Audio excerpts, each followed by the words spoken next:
പാതയിൽ പങ്കാളികളാകാൻ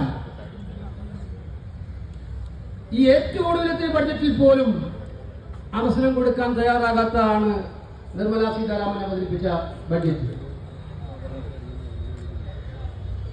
അടിസ്ഥാനപരമായി കോർപ്പറേറ്റ് നയങ്ങളെ പ്രോത്സാഹിപ്പിക്കാൻ വേണ്ടി മാത്രം താല്പര്യം കാണിക്കുന്ന ഒരു സർക്കാർ. എല്ലാ നയങ്ങളും, എല്ലാ പോളിസികളും, എല്ലാ സർക്കാർ ഉത്തരവുകളും ലക്ഷ്യം വെക്കുന്നത് കോർപ്പറേറ്റുകളെ സഹായിക്കുക എന്നുള്ള മുഖ്യമായ ഉദ്ദേശം വെച്ചുകൊണ്ടാണ്. അതിന്റെ ഭാഗമായിട്ട് റീറ്റെയിൽ വ്യാപാര മേഖലയിൽ ജോലി ചെയ്യുന്ന 7 കോടിയോളം വരുന്ന, രാജ്യവ്യാപകമായി ജോലി ചെയ്യുന്ന 7 കോടിയോളം വരുന്ന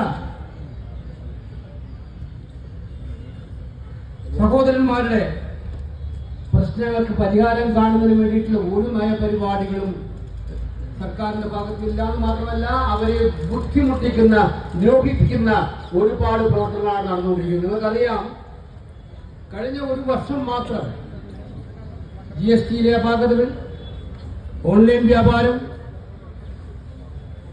ചൈനീസ് ഇറക്കുമതി വ്യാപകമായി പ്രോത്സാഹിപ്പിക്കുന്ന മൂലമുള്ള നടപടിപാടുകൾ, ഈ കാരണങ്ങളൊക്കെ കൊണ്ട് 2 ലക്ഷത്തോളം വരുന്ന ആളുകൾക്കാണ് രാജ്യവ്യാപകമായി കഴിഞ്ഞ ഒരു കൊല്ലം മാത്രം കണക്കനുസരിച്ച് തൊഴിൽ നഷ്ടപ്പെട്ടിരിക്കുന്നത്, വ്യാപാര മേഖലയിൽ മാത്രം.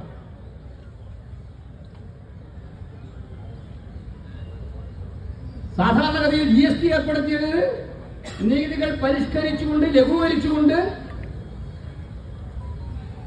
നികുതിദായകരെ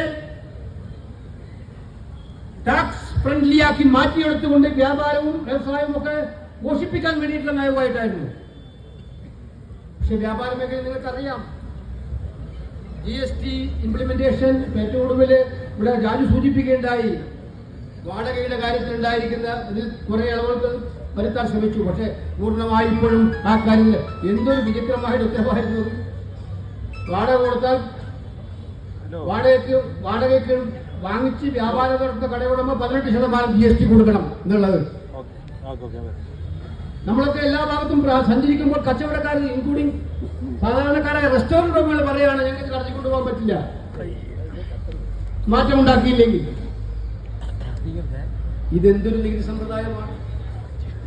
പാർലമെന്റ് ചർച്ചയിൽ സൂചിപ്പിച്ച ഈ GST നിയമമാകുന്ന